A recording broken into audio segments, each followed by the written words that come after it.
here we go. Now you got a candle and it's sitting on the table, and you know, it's all well and good. Be forewarned that cats like to walk up to the candle, and I've actually seen, you know, the hair get burned on the cat's tail. But now, where I was living in upstate New York, the power went out, and a girl went into the bathroom with a candle and a candle holder. And what does she do? She took it and put it on the shelf next to the toilet. And then she left. And the house caught fire. That is something that people have got to learn how to handle candles. Let me see, let me get something here.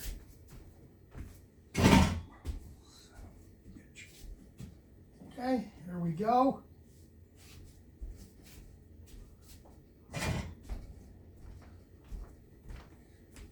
Okay, an oil lamp. Now, an oil lamp is all right, but periodically as you're using it and during the day, you have to turn the wick up because the wick does burn down, and you also have to put oil in the lamp at certain points in time, and you never fill an oil lamp up more than halfway.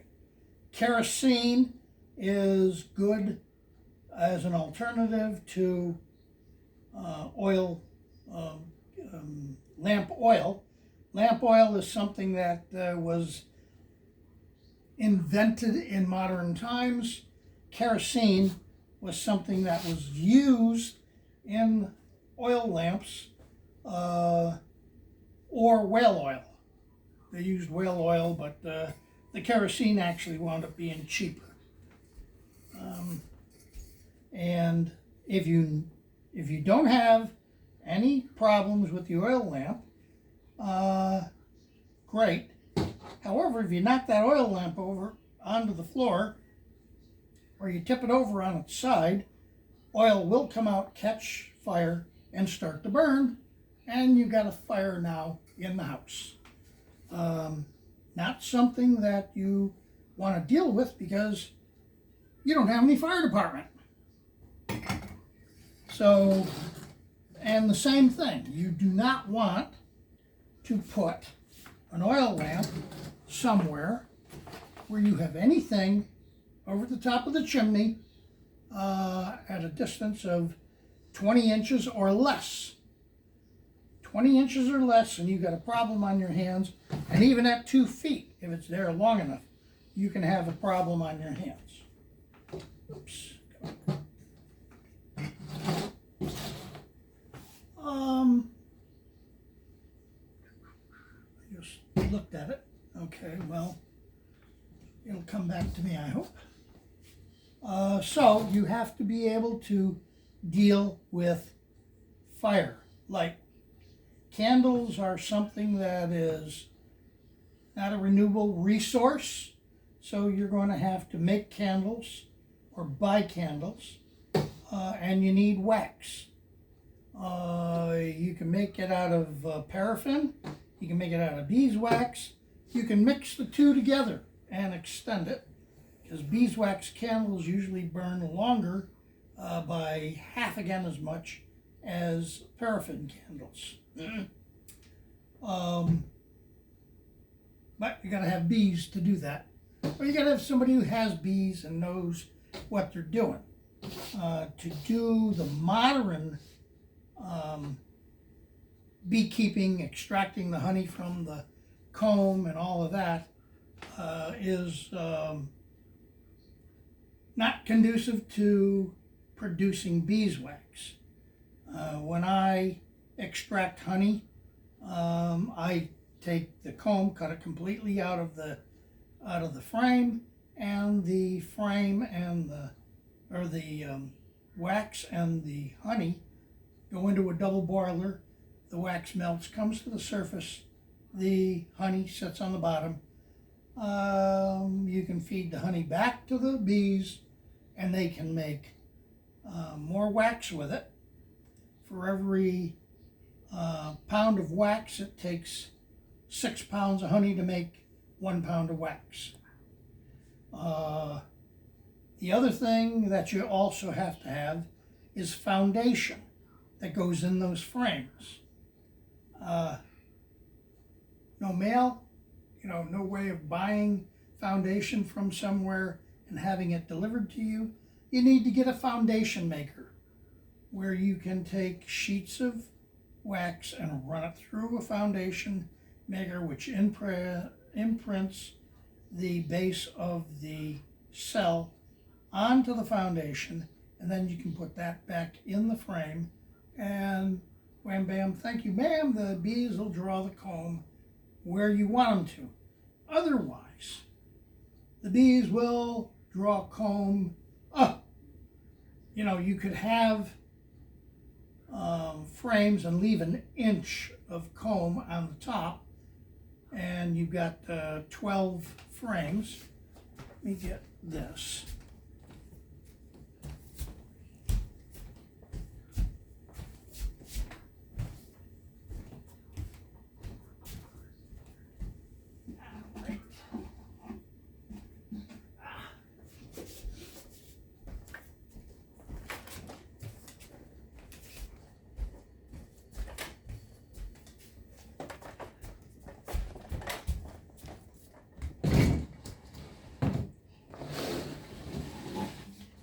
Okay. This is a deep frame hive body. Has 10 frames in it. This has foundation in it. This has what's called crimp wire foundation in it. If you were to leave an inch of comb at the top, and you're all good, and the bees will just draw it all the way down to the bottom bar. No, they won't. They'll come down, and about halfway down, the comb will curve in this way or that way. Or they will start to draw comb right across all 10 frames this way, which if they have brood in the frames along with honey, you're going to have yourself a problem trying to separate the two. You can't. The old-fashioned beehives that were woven and looked like a dome, the way they got the honey out of them was they simply tipped it up, reached in, and would grab the outside comb that had honey in it and then put it back down. And, that was a system of getting honey out of the hive and the hive system for close to 1,000 years. Prior to that, you went out and you got comb out of hollow bee trees. You had to get up there, you had to take a hatchet if you needed it. In earlier times, you would get up there, you had to find a bee tree that was big enough to get your hand up through the hole, and you got chunks of comb out, and then you melted them down. Although back in the time of Stone Age man, more than likely they just chewed pieces of the comb. And then they would keep the beeswax and use it for whatever they needed to use it for.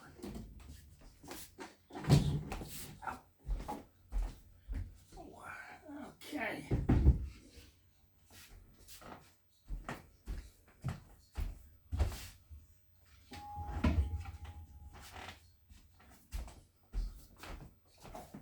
You need to be your own fire department.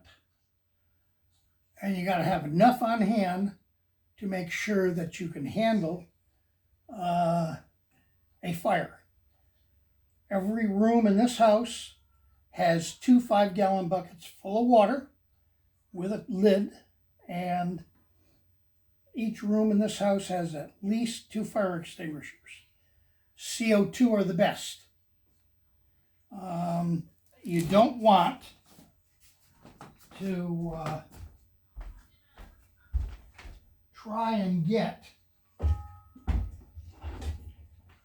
chemical extinguishers like this. They are not as efficient as the CO2, and they are a pain to clean up afterwards, if you can even get the fire out with them. The other thing that you want to get when you get it,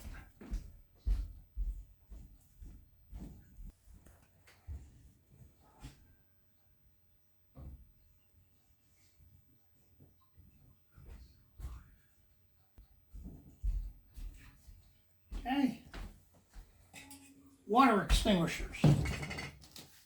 2 gallons of water under pressure, and they are good on a mediocre fire to knock it down to the point where you can, while somebody else goes and gets a CO2 extinguisher or a 5-gallon bucket of water.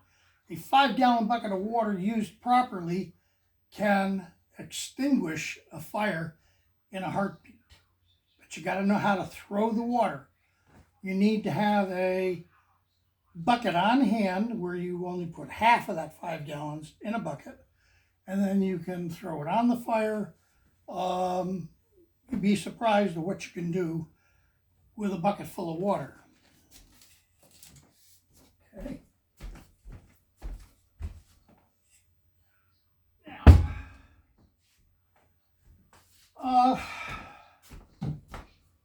water. What are you going to do for water? One of the things that you're going to get is water coming out of the downspouts on your house. And when it rains, you put 5-gallon buckets under the downspout and let the downspout fill the buckets with water. Then you can use that water for flushing toilets, washing dishes, and cooking. But you don't want to drink that water until it's been boiled, and you run it through a filter, anything that will filter out the particles in it. And the rainwater is probably the safest thing to drink unless you've got a well.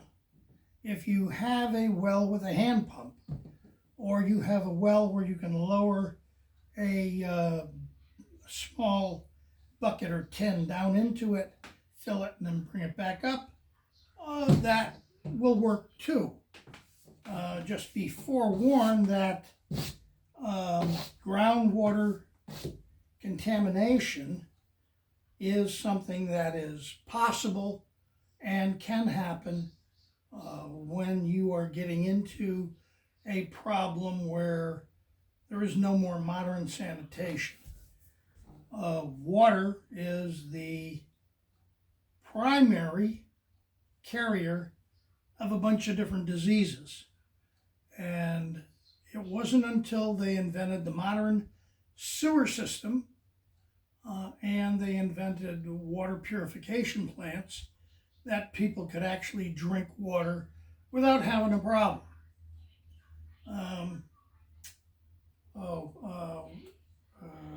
Yeah. Trying to think of the name of the disease that you get from drinking bad water. Come on. Yeah. When you get human waste mixing with groundwater, that's when you've got a problem. You don't want to just at random drink water just because it looks clean. You want to make sure it's boiled. You have to boil the water to kill any bacteria which is in it. But it's not going to remove chemical contamination. So if there is chemical contamination in the water, in the groundwater, it's not going to get rid of that. They do sell filtering systems that supposedly get rid of the contamination of chemical, but you're not talking about a lot of water. And you got to remember the amount of water that you're going to go through in a day is a lot. You have to wash clothing. Without your washer machine, you're going to have to go back to a scrub board or pounding a laundry on a stone, that kind of thing, and then you got to rinse it out, hang it up, and dry it.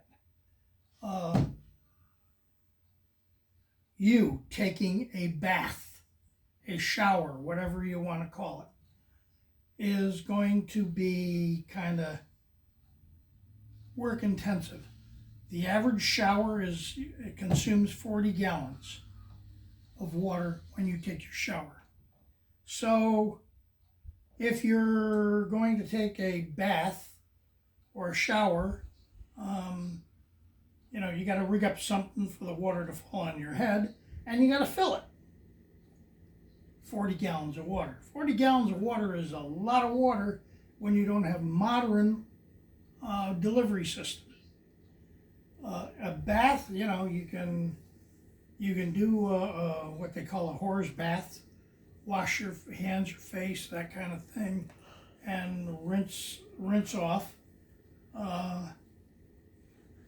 That's a couple of gallons of water. You can get away with doing a whole body bath that way with about 5 gallons or 4 gallons of water. You don't want to try and skip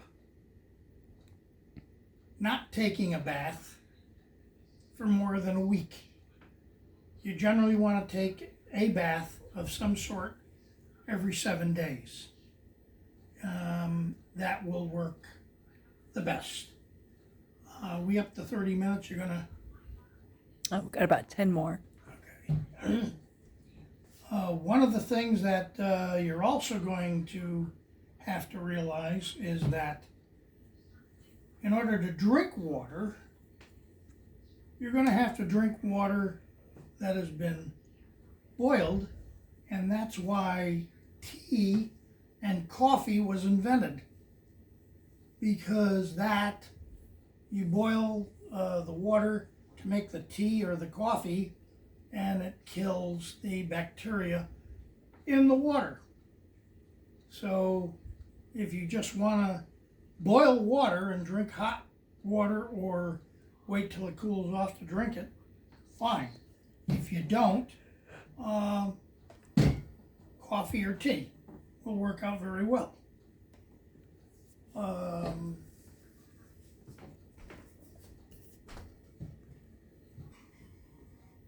One of the things that you can do is you can get this is a Coleman gas bottle 1-burner stove. You can get a 2-burner gas stove that doesn't take, that will take a gas bottle or will take gasoline, but they don't combine. You have to buy one that does the bottle gas and one that does the regular gas. And the other thing you can do is cook over a wood fire, coal fire, barbecue grill fire. And in order to do that,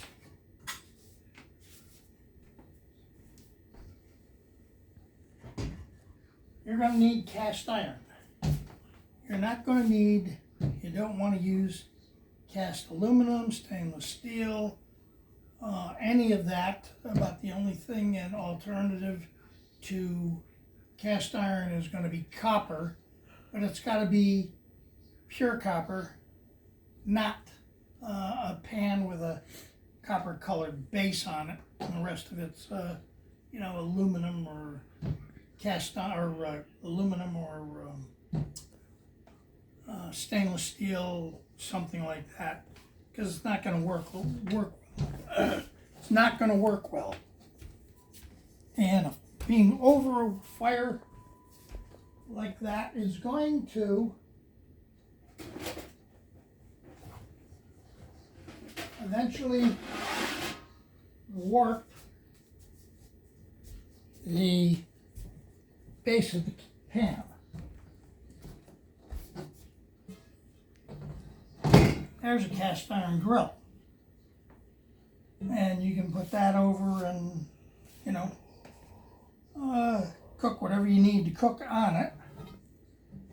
You can also use it on the other side, and you can put pans that are not cast iron on this, and it'll just act like a burner on an electric stove. At this point, I would ask, does anybody not understand what I'm talking about? Does anybody not have a handle on what I'm saying? We're covering a lot of ground, but we're jumping from subject to subject to subject, from light to cooking to fire safety to lanterns, what you should and shouldn't use. Here is a battery charger for charging AA batteries. Okay. But if you don't have any electricity, you can't charge the batteries. So it's useless.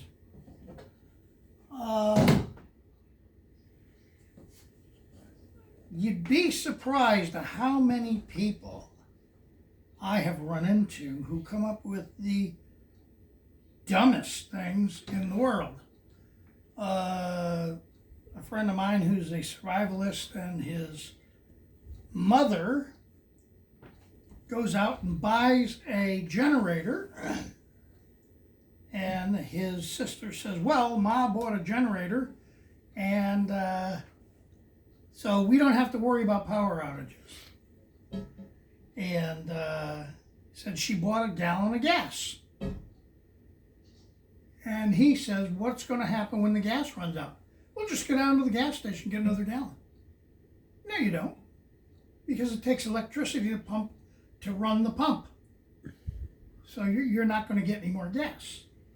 And like I said earlier, 40 days of continuous running is about all you're going to be able to get out of a generator. We had at one meeting, one seminar that I do used to do seminars. I haven't done any since I came down here. We had a woman who said, well, if you put I'm not really sure how she put it at this point in time, you put your mind to it, God will make you invisible. And we don't have to worry about having guns and defending ourselves. Yeah, all right, try that. And I'll come up with a good recipe for dead idiot. On the other hand, I had a Skidmore College student who was a reporter on the college paper, and I told her, the department stores and the pharmacies and all of this are out of business, and she says, well, if you got a newborn baby, how are you going to feed it? And I couldn't resist. I looked at her and I said, sweetheart, those things aren't to fill out a sweater. They're not to fill out a sweater. That's how you're going to feed them. And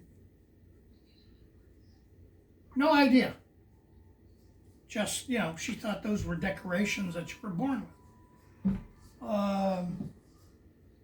That's like my wife sends me to the grocery store and needed artichoke hearts. And I get to Ingles and I ask him about artichoke. I couldn't find them. And the girl looks at me and says, oh, well, you got to go to the meat department for artichoke hearts. All right. Obviously, I asked the wrong moron. You just wouldn't be, you wouldn't believe the idiots that are out there that have no common sense at all. When you take away the computer and the cell phone and all of this nonsense, what you have is a human being whose entire life is evolving around doing this or doing this, and they don't see any farther than that. That's the real world. And the world around them is like TV. It's not the real world. I have asked, do you know what Pearl Harbor Day is? That's the day they plant the trees. Do you know what Apollo 13 is? I have no idea. I usually have to tell the people about, Pearl Harbor Day. That was the day the Japanese attacked the American Navy in Hawaii. Oh, and what war was that? Literally anybody under the age of 40 is an idiot until proven otherwise.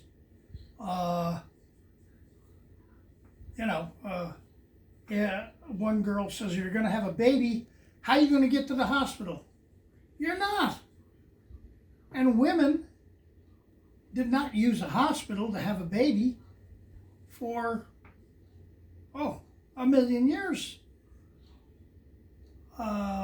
In fact, that up until the early 30s, you stood a better chance of survival if you didn't go to the hospital. That's how bad medicine was and is. Penicillin kind of changed that, but you got to understand that penicillin sat in a petri dish from 1924 until around 1938 because nobody had any idea what to do with it.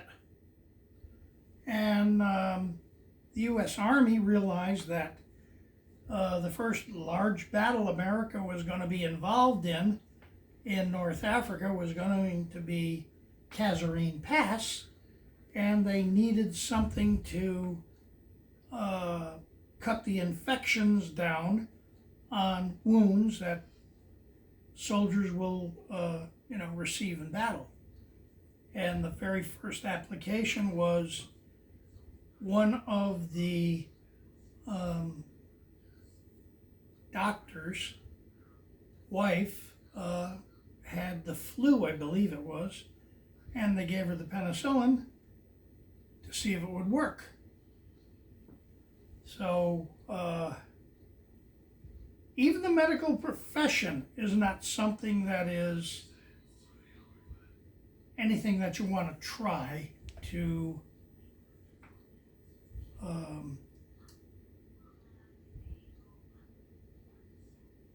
they have problems. Nowadays, a doctor is stuck on that stinking computer.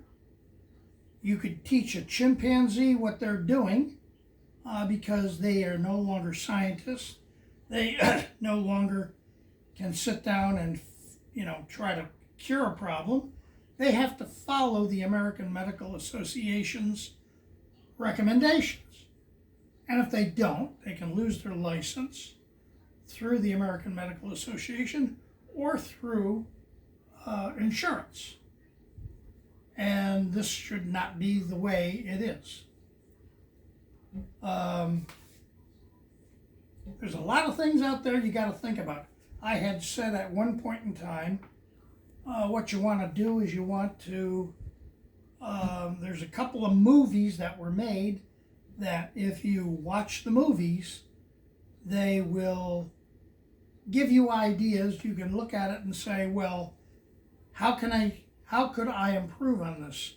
What could I or could not, what could I or could not, would not do to make the situation better?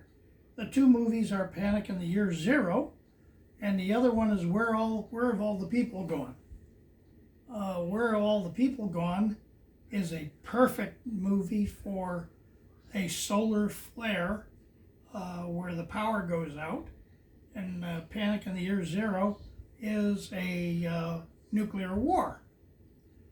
And people are telling me, well, you have the military, which has hardened vehicles and aircraft to EMP, electromagnetic pulse.